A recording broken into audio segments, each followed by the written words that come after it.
share with us? Thanks so much, Zoe. So my name is Ari Nassari, and I've been with the state for going on 5 years now. I started as a data analyst, actually a contractor, but data analyst that as well. And then worked with the integration team under two previous directors, and stepped up to the role in 2019. Now, at the time, we had been looking at how we can continue to get some sort of sustainability for funding for integration, because that was our major issue. We had been using grant funding, which I know all of you know very, very well is not the best way to make long-term change or really address the systemic issues we have in our behavioral health model in Indiana. And I think one of the things that came along with the pandemic, as terrible as it was, and as you know, change, as much of change as it's made for everyone, one of the things that really came with it has been this momentum with CCBHC and the financial funding for it. And for the first time in a long time here, I really see a path forward in a vehicle for us to make some real adjustments to the foundational barriers that many of you as our safety net providers have been experiencing for years, to address the billing incentivizations that occurred from the 2010 redesign, and also to address a lot of the issues that DMHA sees we would like to address, such as transparency with matching the kind of information that we're collecting and recording, and that you guys are all performing, and making sure that that data is speaking to the outcomes that are actually being that are actually occurring with the patient populations, and also to be able to speak to exactly how our provision of services is related in terms of that efficiency for creating those outcomes, and any kind of savings that we can state to the community that are being created. And so one of the things that we've done is create this plan. So Zoe and Jay a long time ago did a lot of work to advocate for HEA 1222, that House Enroll Act that was done in the special session of 2022. And we've been drafting this plan for quite some time. The National Council has been a key part of drafting this plan, which may really, really help us when it comes to the demonstration planning grant, the demonstration itself. So we're very happy that we were, smart enough to realize that we needed some help with creating this plan, and smart enough to pick the right people to do it. Now, what we've done is prepare this plan and draft it. And while we had originally intended on submitting it today, we've been sharing it with the governor's council and FSA executive leadership, and both of them have been working on their edits alongside as we've been editing the plan. And one thing that the governor's council reached out and stated yesterday is that they really love the report that we've put together thus far, but they want to continue to edit it a little bit more. And we're targeting, I believe, the end of either this week or next week at the very latest for submission.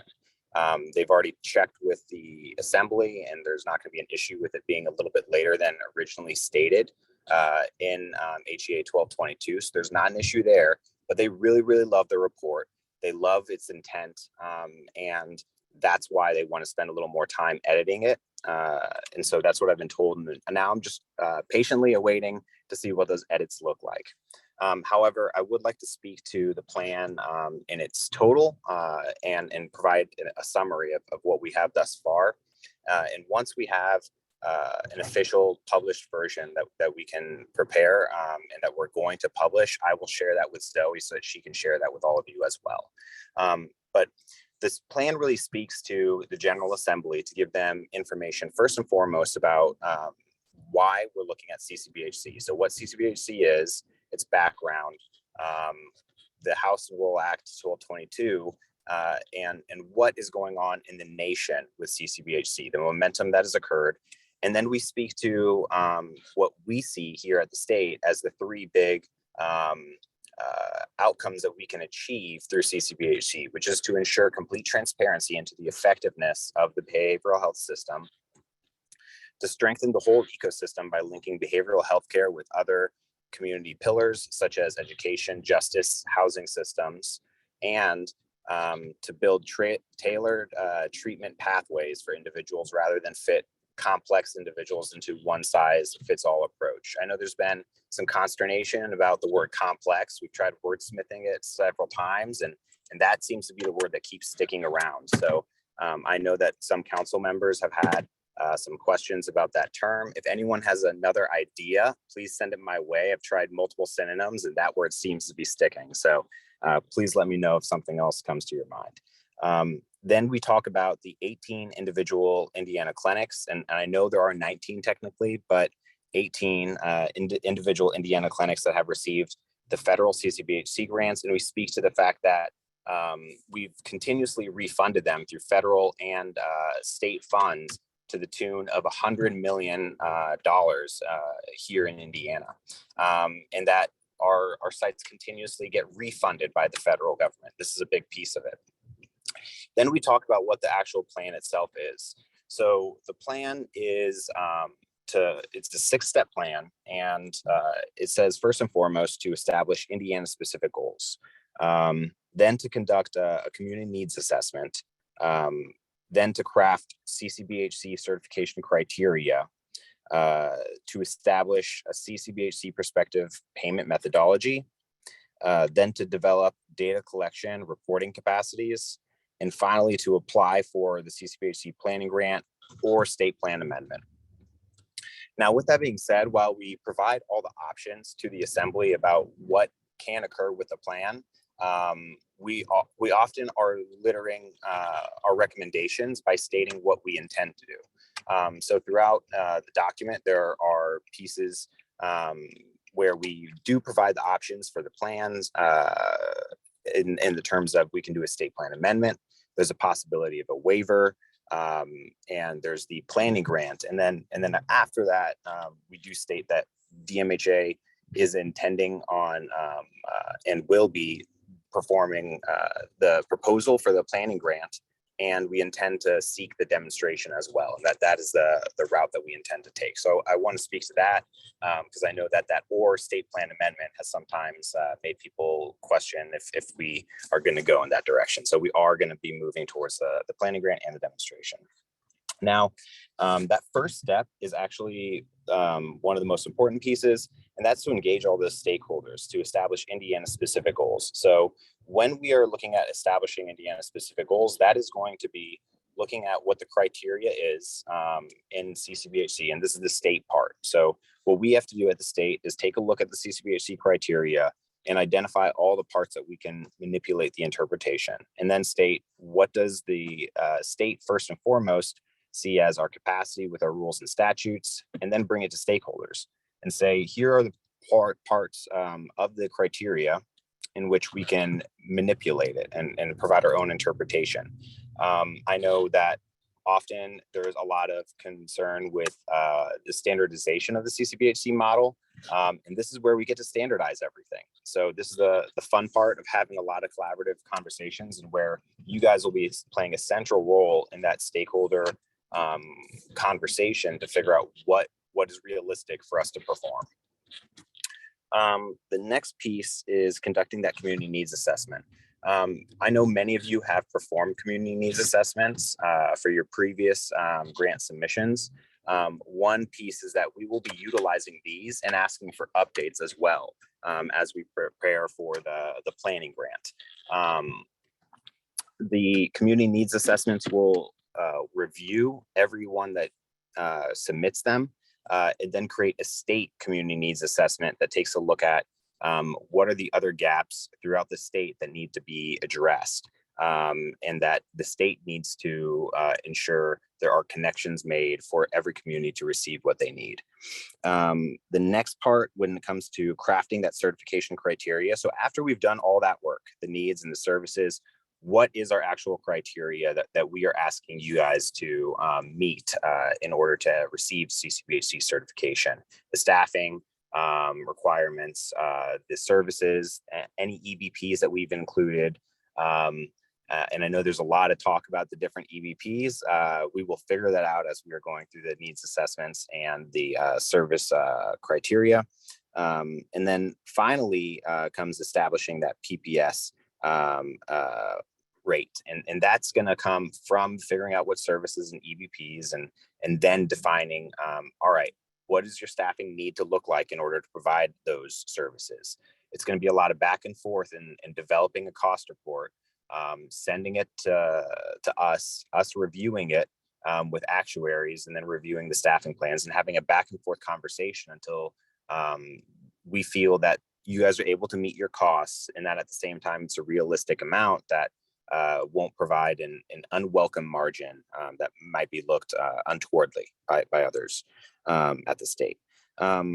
Then finally, and some of these things are going to happen not in the exact order that's presented, but and not in a sequential order. And the data collection is a big piece of that. So in order to define what our PPS rate is, we actually have to know how we're going to share data and exchange it. And Zoe's done a lot of work with, and I think that was seen in the council's meeting in Bloomington. AFIA and NetSmart came out, and those are two giant data warehouses that we have also been interested in at the state to take a look at and help us with those data collection and reporting capabilities. Not only that, but in order to effectively do CCBHC, we believe that's something that is drastically needed in order to provide the kind of interventions that are needed quickly and to make those cost savings that we're really advocating can happen. And then finally, and this is a big piece that I wanted to state.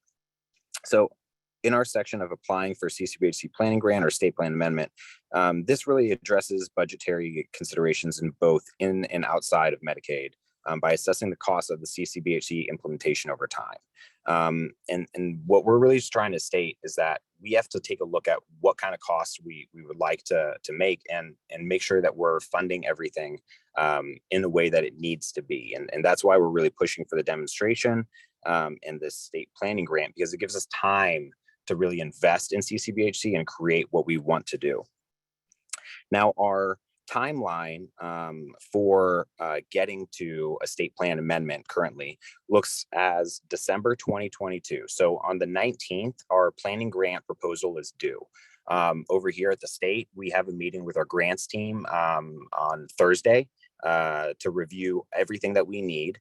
There is an addition to the planning grant this year. For those that are applying for the planning grant, there needs to be a plan for how you're going to onboard additional CCBHCs to your demonstration past the ones that you have included in your planning grant. So that is an additional piece that we'll have to add in from previous planning grant submission years. Now, after we submit our proposal on the 19th, we wait until March 2023. In March 2023, that is when the SAMHSA is going to release who was selected to be a part of the planning grant. And at that point, that's when we immediately hit that first step, establishing our goals and getting together with stakeholders to start defining what those services should be. Then in March of 2024, we would apply for the CCBHC demonstration. So that would conclude coming up on the year of our planning grant, and that would be the opening period in which we can apply. Then in July of 2024, we would launch the CCBHC model here at the state. So we would enter our demonstration. And then in July of 2025, we would review our CCBHC impacts from that demonstration, start to take a look at rebasing our PPS rates that were created, see if there's adjustments that needed, or if we want to go with the Medicare Economic Index and rebase it in year 2. And then on July of 2027,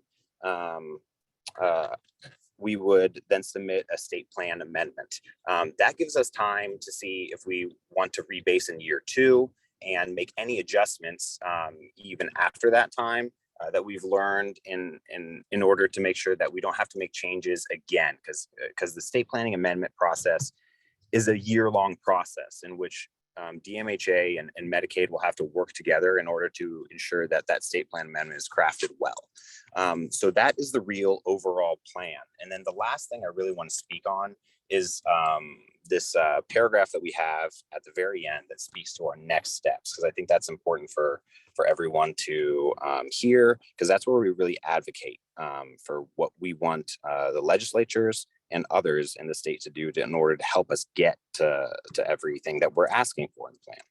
And that next steps portion, I'm just going to read it, and I apologize that I'm not sharing this document right now.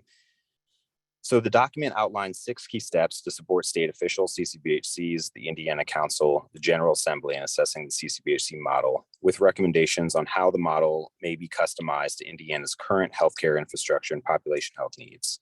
To date, the state has identified some goals, key members of its leadership team, and how the current model in the state's community mental health centers and other provider types align with the CCBHC model.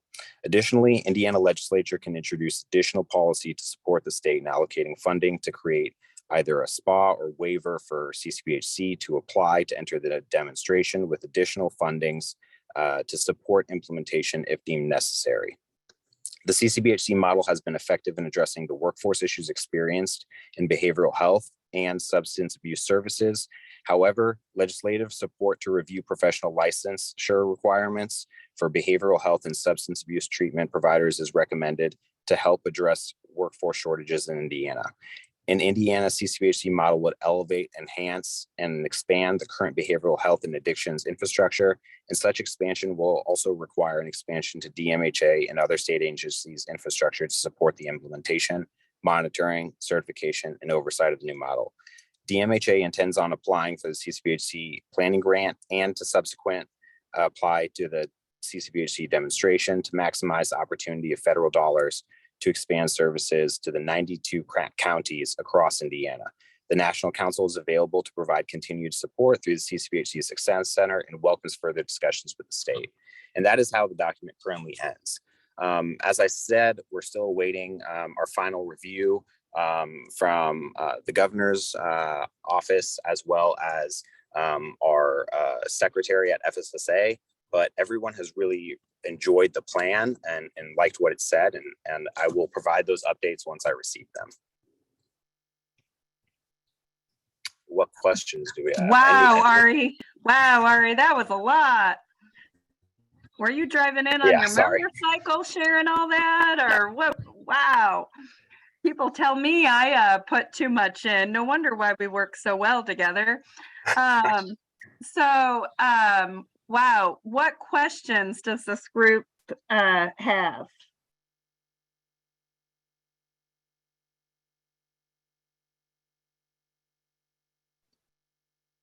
I'll ask a question.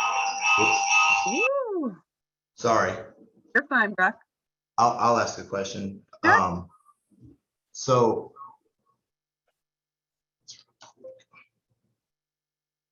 okay. So that was a lot of information, Ari. Thank you for sharing that. It sounds like you guys have a plan that accounts for a lot of the elements.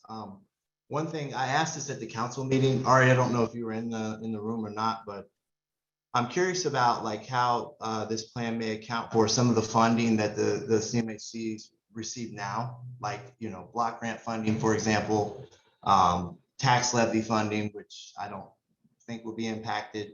But is there a plan to kind of account for some of that funding, or will it just continue? Or what does that look like once this model gets going? That is a great question. Tax levy funding, I don't know if that will be addressed as we go through CCBHC. There is additional statutes and rules with all the taxes and the levies that are and how those are controlled. So I'm not sure if that will be addressed. However, the general fund dollars, contract dollars, and block grant dollars, all of those will change in how we are currently providing those funds. And the major reason is CCBHC and that enhanced federal dollar allows us an opportunity to maybe change how we're currently providing those funds and utilize them differently in a better way, because there's a lot of things that we're currently providing funding for through either the contract dollars or through the general fund that we believe we can instead have in the PPS rate, have the enhanced federal dollar match and utilize that, and then utilize those general dollars in a better way to actually, either test pilots that we want to try or help in additional ways that way those state dollars are moving farther than they currently are. Ari, this is Dan Aarons with Valley. Can you clarify, did I just hear you say there's potential that the county dollars would go away? No, Okay. No, not county. Again, the county dollars as well, that's something that is bound up in some statute and some rules that would take, quite some time to change. And I think the other thing too is the county dollars, I believe, needs county commissioners to actually be someone that's a part of making that change. So the state, isn't exactly in I think the administrative role that we would be making those changes. No, I was talking about the general contract dollars. So there's, I think, monies in the general contract that can be utilized in the PPS rate instead of where they currently are, which would allow us to have state dollars be utilized there better and have those federal dollars have some federal match, if that makes sense. Thank you. Great question, Brock. What other questions do you guys have in our 1 minute together? Hey, Zoe, this is Connie Kerrigan. Yeah. And hi. Ari, I was just curious. You kind of mentioned that you had the plan that you'd put together, and you were pretty close to going with that. But then you mentioned something about legislature and maybe needing to do something with them right now in the government. Can you give us a little more insight and detail into what it is you're trying to accomplish in this short period of time, since we're not going to submit as planned right now? Yeah, so we're actually feeling that the plan's pretty good as is, but we've been sharing it with the governor's office. So that's what I meant when I said they really are the ones who want to have a few more edits on it. So the governor's office and the FSA secretary himself, Dan Rosiniak, they're both looking at this plan in depth and providing their last finishing touches on it. They spoke with the legislature and made sure that there's not going to be a problem with it being a few days late, but they really want to put some finishing touches on it. They really, really like the plan. I think they just want to ensure that everyone's going to receive it the way that we're, trying to word it. But there's a lot of audience members, and I think they just want to have some finishing touches. But it is those two groups, the governor's office and the secretary of FSA, that are putting their final edits on the plan. Okay, so we're not held up at all. That's good to hear. Thank you so much. No, we're not held up. We're just being asked to let some greater minds put some more forethought into it. Yeah, and also, the governor, for those of you who were not at the mental health summit for JRAC a couple weeks ago, he also shared his support of CCBHC. So I don't have concern on any holdup. I just know that with that conference and work that DMHA, the council, and others have done, it really has been elevated. And so that's good news for us. It has that attention. So thank you, Ari, for that wonderful summary. Thank you for the work that you have done. One of the things that Ari did not share, because it's not his wheelhouse, it's the council's wheelhouse, is we do also have policy that will be submitted this legislative session that really aligns and supports the plan. Ari and I've been really intentional in having what is messaged in the plan and what is messaged in policy to be very consistent.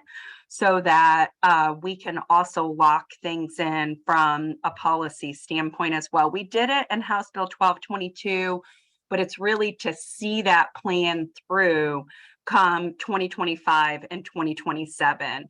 And the reason for that public policy decided to do that is because of the governor change. And so we wanted to make sure that we had it really concrete and policy as well as this plan. So I did want to share that and also thank Ari again. And so we are at time, but I did want to say two more reminders. I shared with everyone at the council meeting. Please do not forget, it's end of year. If you do have $5 extra, $10 extra, we are really trying to build our PAC, especially as we're heading into a governor's race. I think it's very crucial for us to do that.